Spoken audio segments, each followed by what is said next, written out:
Good evening, सत श्री अकाल, good afternoon. जब आप इस वीडियो को देख रहे हैं मेरे प्यारे बच्चों, मैं आपके साथ जुड़ रहा हूं एक और चैप्टर के साथ, heredity and variation, Mendelian genetics. इस चैप्टर के अंदर हम मेंडल का वर्क, किस प्लांट पर उन्होंने काम किया था, उसके बारे में हम पढ़ेंगे। मेंडल के लॉज क्या क्या होते हैं, मेंडल के लॉज को दोबारा किसने डिस्कवर किया था, मेंडल के monohybrid cross, dihybrid cross, gene interaction, इन सभी का इस चैप्टर में डिटेल से हम एक्सप्लेनेशन करेंगे।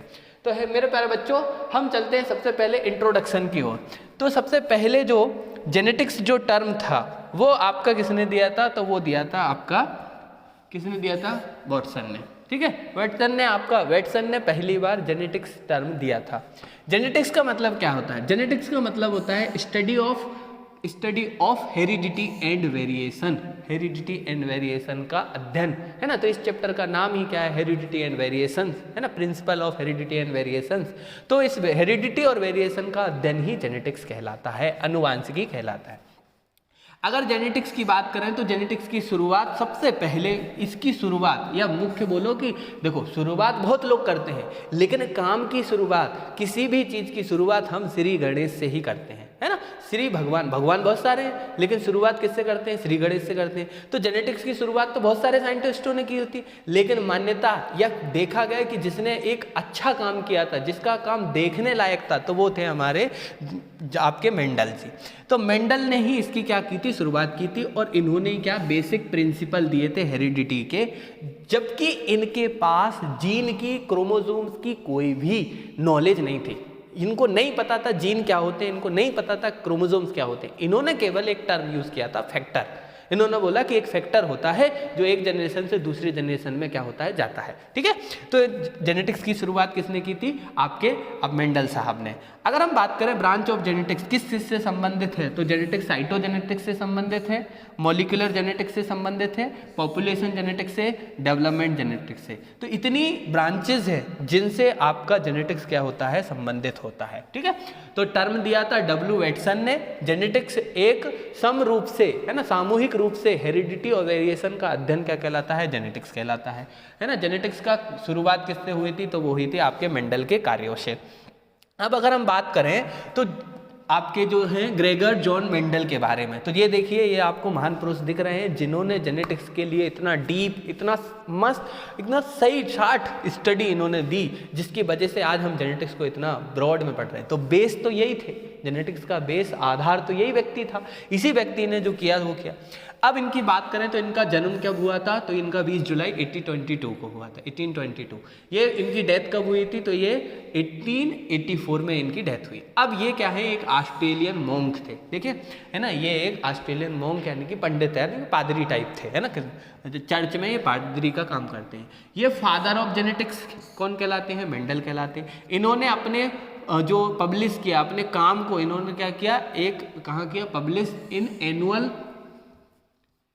Preceding of natural history society of Brunn, है ना, वहां इन्होंने अपने कार्य को पब्लिश किया। तो इंपॉर्टेंट यहां बन जाएगा, क्या बन जाएगा इंपॉर्टेंट, कि इन्होंने जो भी कार्य किया उसका नाम क्या दिया। तो उन्होंने अपने पब्लिकेशन में, जब इन्होंने अपने छपा कि भैया मैंने ये काम किया, इसको छाप दो, तो उसका नाम, उसका टाइटल क्या दिया, एक्सपेरिमेंट इन प्लांट हाइब्रिडाइजेशन।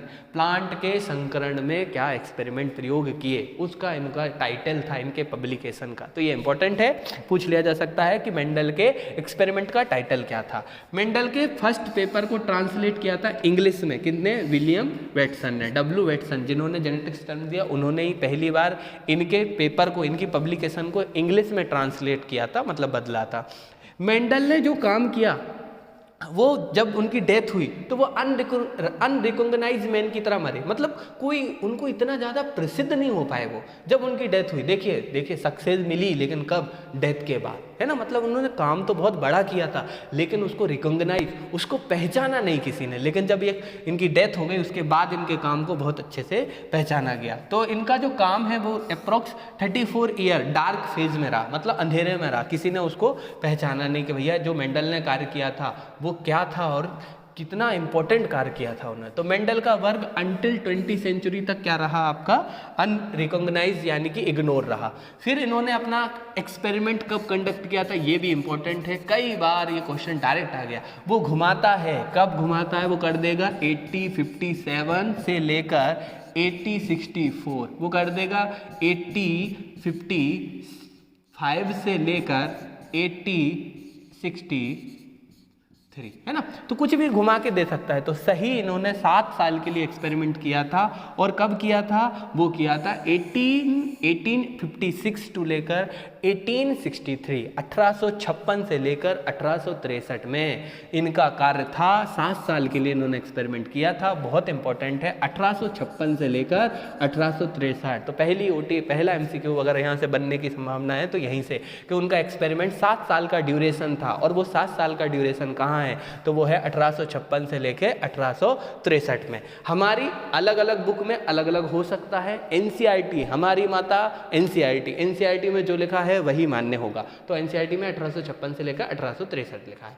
फिर मेंडल ने क्या किया, मेंडल ने सिलेक्ट किया 14 ट्रू ब्रीडिंग पी प्लांट को, 14 ट्रू ब्रीडिंग पी प्लांट। अब पूछा जाएगा ट्रू ब्रीडिंग क्या होता है, तो ट्रू ब्रीडिंग वेराइटी का मतलब होता है कि मान लो किसी एक वेराइटी को हमें लेना है, उसको ट्रू मानना है, सत्य मानना है, तो क्या करते हैं हम बहुत बार उसका सेल्फ पॉलिनेशन कराते हैं। बहुत बार सेल्फ पॉलिनेशन कराते रहो तो वो कुछ कैरेक्टर का बिल्कुल स्टेबल रहेगा, वही कैरेक्टर हर जनरेशन में शो करता है, तो वो उस कैरेक्टर के लिए स्टेबल हो जाता है, तब हम उसको क्या करते हैं, यूज करते हैं। तो ट्रू ब्रीडिंग का मतलब होता है कि आपने क्या किया, breeding variety means that continuous self pollination in several generation when stable characters are appear, है ना, जब तक कि उसमें स्टेबल कैरेक्टर्स अपीयर होते रहेंगे तब तक हमें इसमें सेल्फ पॉलिनेशन कराना है, उसको हम ट्रू ब्रीडिंग वेराइटी कहते हैं। अब एक और इंपॉर्टेंट लाइन है, ऐसे क्वेश्चन आते हैं तो लोग बोलते हैं कि ये तो आउट ऑफ सिलेबस है, तो ये आउट ऑफ सिलेबस नहीं है। NCERT में एक लाइन लिखी है कि जो साहिवाल काऊ है, अब देखिए इसका बायो से संबंध, साहिवाल जो काऊ है पंजाब में, साहिवाल गाय है, उसको कहाँ से डेवलप किया था, तो उसको artificial selection and domestication from wild cow, है ना। साहिवाल गाय को जंगली गाय में आर्टिफिशियल सिलेक्शन और डोमेस्टिकेशन, घरेलूकरण के द्वारा हमने कौन सी साहिवाल ब्रीड काऊ की बनाई है। तो ये इंपॉर्टेंट क्वेश्चन है ना। आउट ऑफ बिल्कुल लगता है कि भैया ये कहाँ पूछ लिया साहिवाल काऊ, तो भैया ये है NCERT की लाइन है कि साहिवाल काऊ को आर्टिफिशियल सिलेक्शन से, किससे, डोमेस्टिकेशन से, वाइल्ड जो उसके एंसेस्टर, जो उसका पुराने जो क्या बोलते हैं उनके दादा परदादा हैं, उनसे इसका सिलेक्शन किया गया था। ठीक है, तो ये इंपॉर्टेंट है, ये लाइन ध्यान रखेंगे। फिर अगर हम बात करेंगे टर्मिनोलॉजी, तो क्या क्या संबंध है जेनेटिक्स से, क्या क्या टर्म इससे संबंधित है, तो हम देखते हैं। देखिए, अगर हम देखोगे कि सबसे पहला जो टर्म है वो है हेरिडिटी, अनुवांशिकता। क्या है, हेरिडिटी यानी कि अनुवांशिकता। तो अनुवांशिकता का मतलब है कोई एक कैरेक्टर जब एक जनरेशन से दूसरी जनरेशन में पास होता है, कोई गुण, कोई लक्षण एक जनरेशन से दूसरी जनरेशन में पास होता है, तो उसे अनुवांशिकता यानी कि हेरिडिटी कहते हैं। Passing of certain inherited character from one generation to another, है ना, ये टेंडेंसी है ऑफस्प्रिंग की टू रिजेंबल देयर पेरेंट्स। यानी कि अगर मान लीजिए अगर कोई कैरेक्टर पास ना होता एक जनरेशन, तो हमारा बच्चा हमारे जैसा नहीं दिखता, हो सकता है कि आदमी का बच्चा हाथी निकल आए, है ना। तो ये क्या है कि अपने अंदर हेरिडिटी है, अपने इन्फॉर्मेशन पास की है कि भैया आदमी का बच्चा बनाना, 2 कान, है ना, 1 नाक, 2 हाथ, 2 पैर, तो ये है हेरिडिटी। उसमें क्या होता है कि कैरेक्टर एक जनरेशन से दूसरे जनरेशन में पास होते हैं। फिर हम जैसे बात करें कि कलर ऑफ हेयर हो सकता है, आई कलर हो सकता है, इंटेलिजेंट हो सकता है, स्किन कॉम्प्लेक्स हो सकता है, हाइट, एनीथिंग, है ना, वो सब हो सकते हैं हेरिडिटी में। अगर इनहेरिटेंस की बात करेंगे तो ये दोनों, ये देखिए, एक जनरेशन से दूसरी जनरेशन में कैरेक्टर का जाना हेरिडिटी है, और प्रोसेस ऐसी क्रिया विधि जिसके द्वारा कैरेक्टर एक जनरेशन से दूसरे जनरेशन में जाते हैं वो कहलाता है इनहेरिटेंस। यानी कि इनहेरिटेंस रास्ता है जिससे कैरेक्टर को जाना है, और कैरेक्टर जाते हैं तो वो हेरिडिटी है। कैरेक्टर का, जैसे मान लीजिए मेरा इधर से इधर जाना क्या है, हेरिडिटी है, लेकिन मैं इस आपकी डेस्क के ऊपर है ना, ये जो प्लाईवुड लगा रखा है इसके ऊपर जा रहा हूँ, तो ये जो प्लाईवुड मुझे क्या दे रहा है, रास्ता दे रहा है। तो रास्ता क्या है, वंशागति यानी कि इनहेरिटेंस है। तो process by which genetic information passing from one generation to another generation is called inheritance. ऐसी विधि जिससे जेनेटिक कैरेक्टर एक जनरेशन से दूसरी जनरेशन में जाते हैं उसे इनहेरिटेंस कहते हैं। यानी कि ये क्या है, pathway of genetic trait, their expression from one generation to other. ऐसा पाथवे, ऐसा रास्ता है जिससे एक कैरेक्टर एक जनरेशन से दूसरी जनरेशन में अपने आप को एक्सप्रेस करता है। एग्जाम्पल क्या है, जेनेटिक डिसीज है ना, जेनेटिक डिसीज कैरियर होगा तो वो क्या करेगा, आगे की जनरेशन में सप्लाई कर देगा, है ना। तो ये हुई है, तो ये रहा बेसिक डिफरेंस हेरिडिटी और आपकी इनहेरिटेंस। फिर हम बात करें विभिन्नता।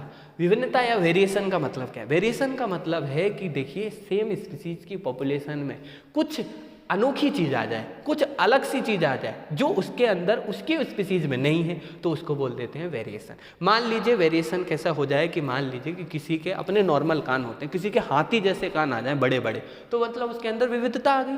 हमारी सेम स्पीसीज है, कान ऐसे ही होते हैं, लेकिन अगर हाथी के कान लगे तो फड़फड़ाता रहेगा, तो वो क्या है, वेरिएशन है। तो variation can be defined as difference between individual in species और group of organism of any species. एक स्पीसीज के हो सकता है, एक इंडिविजुअल में हो सकता है, एक समूह में क्या आ जाए, विभिन्नता आ जाए, तो उसको हम बोलते हैं वेरिएशन, है ना। तो tendency of spring to vary, है ना, ऐसी क्षमता जिसमें ऑफ स्प्रिंग क्या करता है, अपने पेरेंट से अपने आप को अलग कर लेता है, तो उसके अंदर वेरिएशन आ गए। फिर फैक्टर की बात करें, देखिए फैक्टर किसने शब्द उपयोग किया था, तो आपके ग्रेगर मेंडल ने किया था, ठीक है। फैक्टर का मतलब था unit of heredity which is responsible for inheritance and appearance of character. Heredity की एक इकाई जो है वो फैक्टर है। क्या है, एक इकाई फैक्टर है जिसकी वजह से क्या होता है, इनहेरिटेंस होता है। तो उसको हम बाद में नाम क्या दिया गया, जीन, और मेंडल ने पहले क्या बोला था, फैक्टर। जॉनसन जो थे उन्होंने क्या ये गलत है, जो आपके मेंडल थे उन्होंने पहली बार टर्म क्या यूज किया था, एलिमेंट या फैक्टर, और जॉनसन जो थे उन्होंने टर्म यूज किया था जीन, है ना।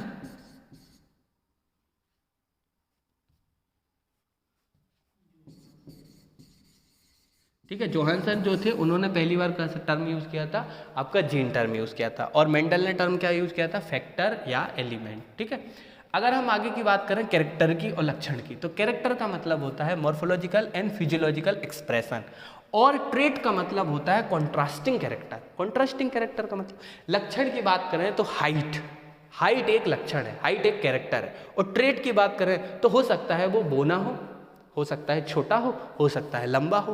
तो छोटा और लंबा जो है वो ट्रेट है, और हाइट कैरेक्टर है। कलर कैरेक्टर है, हो सकता है वो गोरा फेयर हो सकता है वो काला हो, है ना। तो ये क्या है, कलर हो गया कैरेक्टर, और फेयर और डार्क जो हो गया उसके ट्रेट। तो कैरेक्टर का मतलब होता है मॉर्फोलॉजिकल एंड फिजियोलॉजिकल एक्सप्रेशन, और डिफरेंट फॉर्म ऑफ कैरेक्टर के दो फॉर्म जो होते हैं उन्हें ट्रेट्स कहते हैं। जैसे कि भैया टॉल होगा, और यानी कि डॉफ होगा, ब्लैक होगा, ग्रीन होगा, येलो होगा, कुछ भी।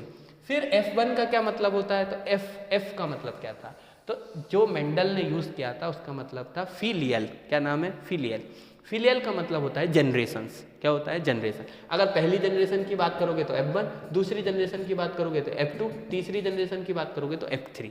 तो F का फुल फॉर्म क्या है, फिलियल। क्या फुल फॉर्म है, फिलियल। मेंडल ने जनरेशन को क्या नाम दिया था, फिलियल। क्या नाम दिया था, फिलियल, ठीक है।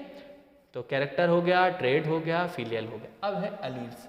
अलील क्या होते हैं, अलीलोमॉर्फ। क्या होता है कि जीन का जो अल्टरनेटिव फॉर्म होता है उसे अलील कहते हैं। जैसे देखिए, मान लीजिए एक हाइट का जीन है। क्या है, एक हाइट का जीन है, ठीक है। हाइट का एक जीन था, ठीक है, इतना वाला टुकड़ा ये जो है वो हाइट का है। अब हाइट का जीन के दो फॉर्म है, एक तो कैपिटल टी और एक स्मॉल टी। तो ये जो फॉर्म है, एक जीन के दो अल्टरनेटिव फॉर्म, कैपिटल टी होगा तो लंबा होगा, स्मॉल टी होगा तो डॉर्फ होगा। तो एक जीन के दो अल्टरनेटिव फॉर्म जो होते हैं उन्हें हम बोलते हैं अलील। क्या बोलते हैं, अलील। तो two alternative forms of gene which are located on same position on homologous chromosomes, है ना। होमोलोगस क्रोमोसोम्स की सेम पोजीशन पर, होमोलोगस क्रोमोसोम की सेम पोजीशन पर जो अलील्स के दो फॉर्म होते हैं उन्हें हम क्या कहते हैं, आपका जो जीन के दो फॉर्म होते हैं उसे हम क्या बोलते हैं, अलील बोलते हैं या युग्म विकल्पी। क्या बोलते हैं, युग्म विकल्पी। ठीक है, अब आप करें जीनोटाइप की बात। जीनोटाइप यानी कि लक्षण प्रारूप। जीनोटाइप और फिनोटाइप दो होते हैं। फिनोटाइप का मतलब देखिए, बाहर से मैं कैसा दिख रहा हूँ ये मेरा फिनोटाइप है, और अंदर से मैं क्या हूँ वो मेरा जीनोटाइप है ना। तो जीनोटाइप का मतलब होता है जेनेटिक मेकअप, है ना, जेनेटिक कॉन्स्टिट्यूशन और जेनेटिक मेकअप। अंदर से जीन कैसे हैं, जेनेटिक मेकअप कैसा है, वो है जीनोटाइप। जैसे कि भैया अगर बोलो टॉल और डॉर्फ की बात करो तो टॉल के लिए टी कैपिटल हो सकता है, कैपिटल टी स्मॉल टी हो सकता है, डॉर्फ के लिए स्मॉल टी हो सकता है। तो ये जो अंदर की बात है, हमें तो बाहर से टॉल दिखता है, हमने देखा कि बड़ा टी लिखा है, कोई लटका के चलता है कि बड़ा टी टॉल हूँ, छोटा टी डॉर्फ हूँ, ऐसा तो नहीं होता है। तो ये अंदर की बात है, इसीलिए इसको नाम दिया जीनोटाइप। और अगर बाहर से लंबा दिख रहा है तो वो फिनोटाइप है। तो ये है अंदर की बात। तो जीनोटाइप यानी कि जीन मेकअप या जेनेटिक मेकअप को जीनोटाइप कहते हैं। जीनोटाइप के हिसाब से दो भाग, होमोजाइगस और हेट्रोजाइगस। समयुग्मी क्या बोलते हैं इसको, नाम क्या है,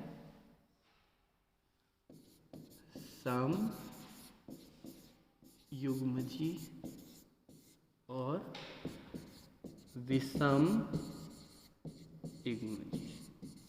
ठीक है, समयुग्मी और विषम युग्मी। इसका मतलब क्या है, समयुग्मी यानी होमो का मतलब समान, जाइगस का मतलब उसके अंदर एलील्स, जो भी एलील्स है अगर दोनों ही सेम है तो उसको होमोजाइगस कंडीशन बोलेंगे, और यदि दोनों अलग अलग हैं तो उसको हेट्रोजाइगस यानी कि विषम युग्मी बोलेंगे। ठीक है, तो होमोजाइगस प्योर होता है, both alleles are same. A zygote is formed by fusion of gametes having identical factor। मान लीजिए एक गैमेट के पास T था, दूसरे गैमेट के पास कैपिटल T, उसके पास भी क्या था, कैपिटल T था। दोनों ही, ये एग था और ये स्पर्म था, फ्यूज हो गए तो क्या बने, कैपिटल T। तो ये दोनों ही समान आइडेंटिकल अलील वाले जो गैमेट थे वो फ्यूज हो गए, तो ये कंडीशन बनी होमोजाइगस। हो सकता है इसके पास स्मॉल टी हो तो दोनों ही फिर वही कंडीशन बनी, तो ये भी होमोजाइगस है। अब अगर हेट्रोजाइगस की बात करें तो दोनों ही गैमेट के अंदर क्या होंगे, अलग अलग एलील्स होंगे, है ना, दो अलग अलग। एक के पास, मान लो एक के पास कैपिटल टी था तो स्पर्म के पास स्मॉल टी, तो बनेगा क्या, कैपिटल टी स्मॉल टी। तो ये वाली कंडीशन कहलाएगी विषम युग्मी यानी कि हेट्रोजाइगोटी। ठीक है, हेट्रोजाइगस।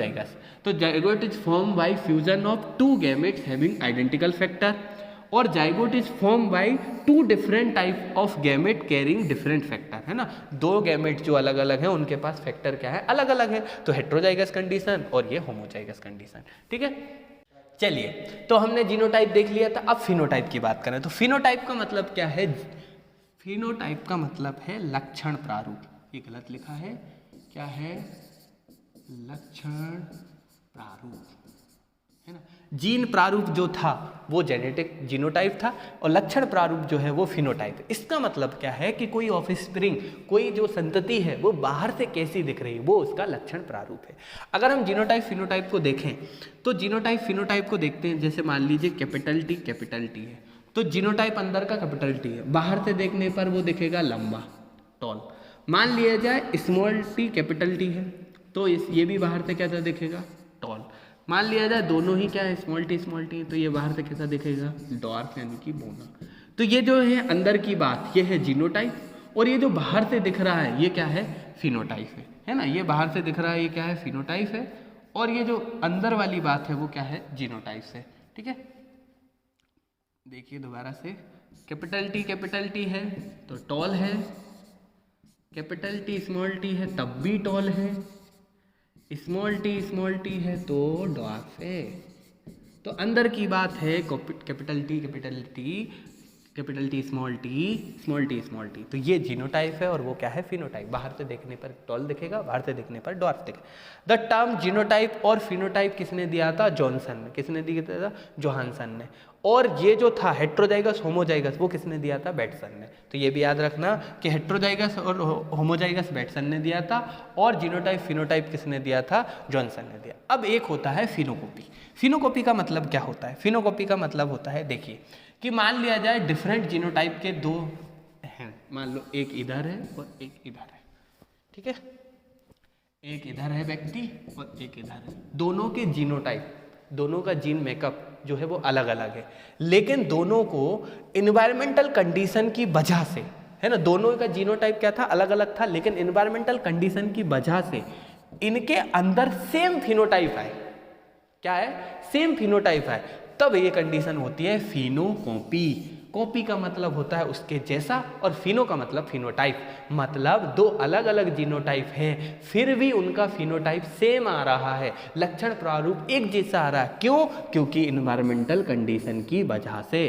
तो ये फिनोकॉपी का मतलब है different genotype are placed in different environmental condition then they produce same phenotype, है ना। अलग अलग वातावरण में अगर रख दिया जाए अलग अलग जीनोटाइप को, और यदि वे समान लक्षण प्रारूप समान फिनोटाइप देते हैं तो उसको हम बोलते हैं फिनोकॉपी। क्या बोलते हैं? फिनोकॉपी। वो एक दूसरे के क्या है? फिनोकॉपी। अब देखिए एग्रीकल्चर में बहुत ज़्यादा यूज़ किया जाता है हेटेरोसिस या हाइब्रिड विगर।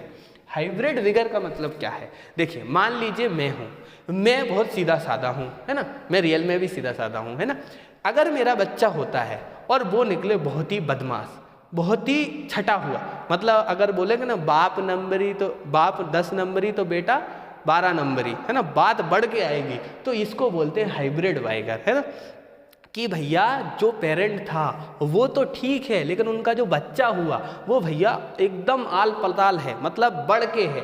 तो इसका मतलब होता है कि F1 प्रोजनी की पेरेंट के ऊपर जो आपकी सुपीरियरिटी होती है, मतलब उसके ऊपर सुपीरियरता आ गई कि वो उसमें कुछ ऐसे लक्षण आ गए जो पेरेंट के अंदर नहीं है, वो हाई क्वालिटी के लक्षण आ गए, तो इसको बोलते हैं हाइब्रिड विगर या हेटेरोसिस, संकर ओज, है ना। तो इसका मतलब क्या है कि पेरेंट सीधा साधा था लेकिन बच्चा बहुत बड़ा साइंटिस्ट निकला, आइंस्टीन के जैसा निकला। पेरेंट्स एकदम नॉर्मल फार्मर फैमिली थे, है ना, फार्मर था व्यक्ति, बिल्कुल कम पढ़ा लिखा था, लेकिन उनका बच्चा कलेक्टर बन जाए, तो ये हाइब्रिड वाइगर है, हाइब्रिड वाइगर है। और इसको हेटेरोसिस भी बोलते हैं। तो इसका मतलब क्या है? Superiority of offspring over its parent is called hybrid vigour and develop due to heterozygosity. Heterozygosity के कारण ही ये ऐसा हेटेरोसिस होता है। तो ये याद रखना कि हेटेरोसिस का मतलब क्या है कि संतति का अपने जनक से कुछ लक्षणों में अच्छा हो जाना, है ना, कुछ लक्षण बहुत अच्छे आ जाएं तो उसको हेटेरोसिस कहते हैं। फिर अगर हम बात करें डोमिनेंस और रिसेसिव की, तो डोमिनेंस की बात क्या है कि मान लीजिए अगर मैं किसी चीज़ के लिए डोमिनेंट हूँ तो मैं अपनी क्लास में डोमिनेंट रहूँगा, है ना। जब मैं नहीं रहूँगा तो मेरे बच्चे डोमिनेंट हो जाएंगे, जो भी है। अभी मैं पढ़ा रहा हूँ, मैं डोमिनेंट हूँ, बाकी सब बैठे सुन रहे हैं, तो वो क्या है? रिसेसिव है। तो ऐसा ही होता है, अगर मैं नहीं रहूँगा तो उनमें से कोई आ जाएगा और अपने आप को क्या कर लेगा? भैया मैं डोमिनेंट, क्लास का लीडर बन जाएगा। तो डोमिनेंट का मतलब होता है प्रभावी। तो प्रभावी हम तभी देखते हैं कि मान लीजिए कोई प्रभावी है, तो प्रभावी है तो क्या होगा? जो भी प्रभावी होता है वो हमेशा F1 जनरेशन में अपने आप को एक्सप्रेस करता है। अगर हमें देखना है कि कोई प्रभावी है कि नहीं, तो देख लो कि F1 जनरेशन में जो भी अपने आप को एक्सप्रेस करता है वो प्रभावी कहलाता है, और दूसरा जो F1 जनरेशन में तो नहीं आएगा लेकिन F2 जनरेशन में आ जाता है तो वो कहलाता है अप्रभावी, यानी कि रिसेसिव। तो dominant gene is allylic pair which express, है ना, जो अपने आप को एक्सप्रेस करते हैं, वो कैपिटल लेटर के द्वारा। डोमिनेंट हमेशा कैसे? कैपिटल लेटर से लिखे जाते हैं। अप्रभावी की बात करें तो वो डोमिनेंट के द्वारा मास्क यानी कि दबा दिए जाते हैं, लेकिन आपकी F2 जनरेशन में वो पुनः अपने आप को दर्शाते हैं, तो वो है। और डोमिनेंट वाला हमेशा कहाँ? F1 जनरेशन में जो कैरेक्टर शो होता है वो डोमिनेंट होता है, कुछ एक्सेप्शन को छोड़कर, ठीक है। तो ये डोमिनेंट रिसेसिव हो गया, प्रभावी और अप्रभावी।